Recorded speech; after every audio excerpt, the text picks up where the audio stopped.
She said she wasn't hungry every time I cooked. At first, I took her word for it. We all have off days, right? Maybe she had a late lunch. Maybe work stress was sitting heavy in her stomach. But it started happening every time. I'd spend an hour chopping onions, searing chicken, seasoning just right, not because I was trying to impress her, but because I liked it. Cooking grounded me. After a day of dealing with numbers and angry emails at the insurance firm, dicing garlic and watching butter melt felt like therapy. But no matter what I made, chili, pasta, seared salmon with dill and lemon, her answer was the same. I'm not really hungry. Sometimes followed by a dismissive shrug or a, smells good though, without looking up from her phone. At first, I kept trying. I Googled new recipes. Took a weekend cooking class at the community center. Bought a nice Dutch oven. The more I tried, the more her disinterest felt like a spotlight on something I couldn't name yet. I'm not a bad cook. I mean, I'm no chef, but I know how to make a decent chicken marsala. I've got timing, flavor, and I clean as I go, rare, I've been told. And for the first year of our marriage, she used to eat everything. She'd hover in the kitchen, stealing bites straight from the pan. She once said, "I married a man who feeds my soul and my stomach." And I believed her. But things changed. Gradually. Quietly. Like a clock losing seconds without anyone noticing until it's an hour late. I started eating alone most nights. She'd pick at a piece of bread or sip wine, always wrapped in a blanket like her own home made her cold. I remember one night, I made lamb meatballs and red curry coconut sauce. She took one look at the bowl and said, "That's a lot of effort for just one person." I asked if she'd like a plate. She smiled, flat and fake, and said, "I had sushi at lunch. I'm full." She walked out of the room before I could respond. It was always sushi, pho, or a salad from that place on Fifth.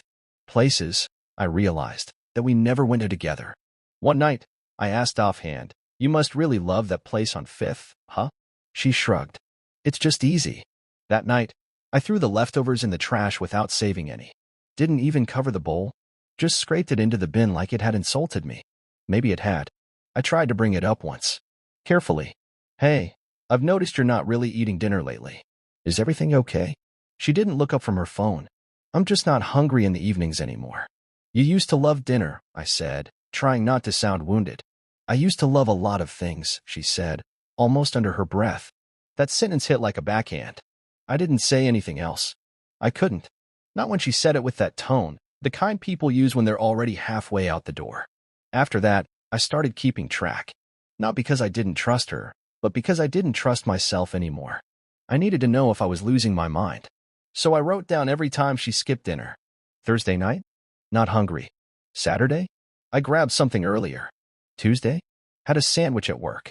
It wasn't the skipping that got me, it was the pattern. Always Thursdays. That stood out.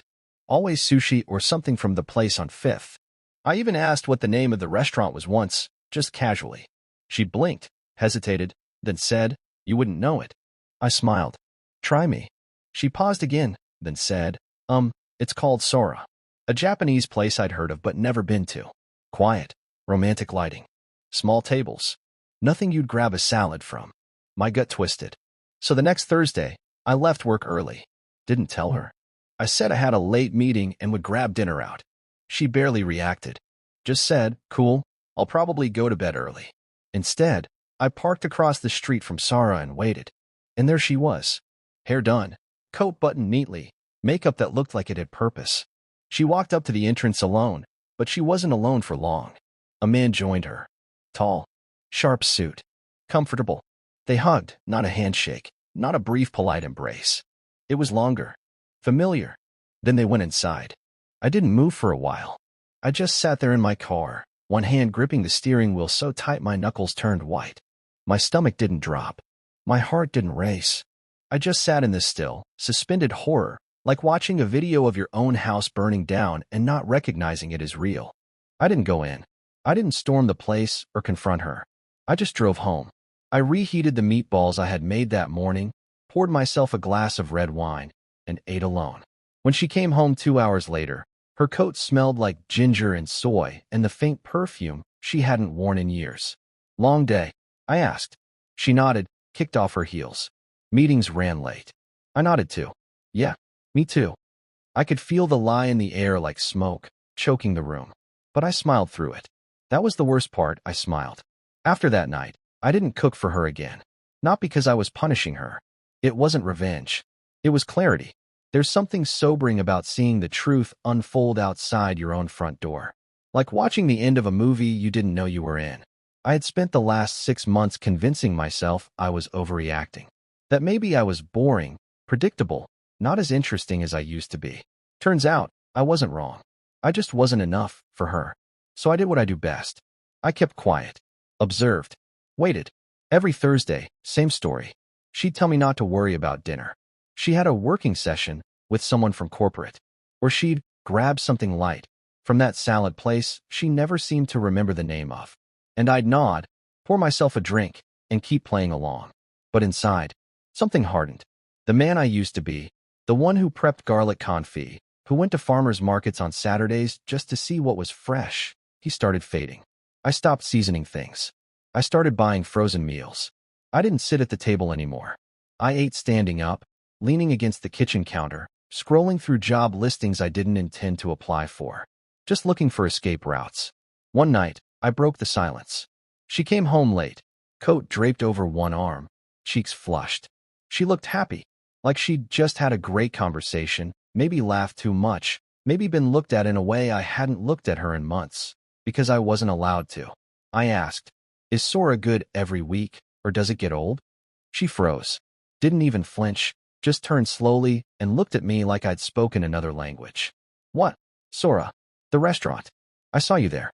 With him." For a second, she said nothing. Then she blinked, and her face folded into this mask of practiced denial. "You're spying on me?" I shook my head. "No, just watching the pieces fall where they've been sliding for months." She sat down at the kitchen table, same one I used to set for two, and exhaled like she'd been holding her breath for a year. "It's not what you think," she said. I laughed softly. "You always say that when it's exactly what I think." Silence. I finally sat across from her. No food, no wine, just two people at a dead table. "I need to know how long it's been going on," I said. "Because every Thursday, I've been cooking alone, eating alone. While you what?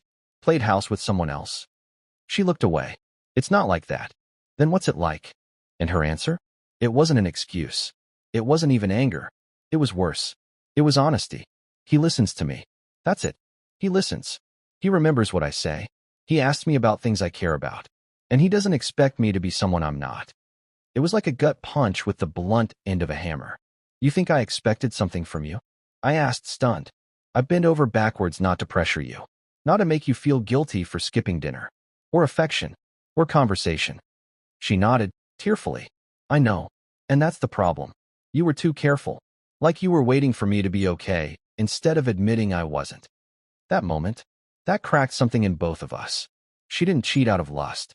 She cheated because I became a mirror to her own indifference. I kept showing up with dinner, soft words, patient hands. And it made her feel more distant, more guilty. So she ran to someone who didn't remind her what she was neglecting. "He makes me feel wanted," she whispered. "Not because of what I give him, but because of who I am." I stared at her, heart calm, voice low. "You used to feel that way with me." She nodded.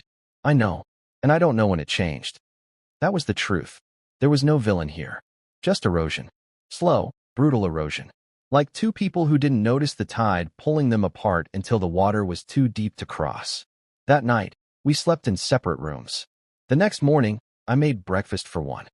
Eggs, toast, coffee. No seasoning. No presentation. I didn't even sit. I ate over the sink, staring out the window, watching a couple walk their dog across the street. They were laughing. She came into the kitchen, eyes puffy, and sat silently at the table. For the first time in months, she didn't pretend she wasn't hungry. "Do you want eggs?" I asked flatly. She nodded. "I made them. Plain. Dry. No salt. No garnish. Just scrambled nothing on a white plate." She didn't complain. She ate every bite.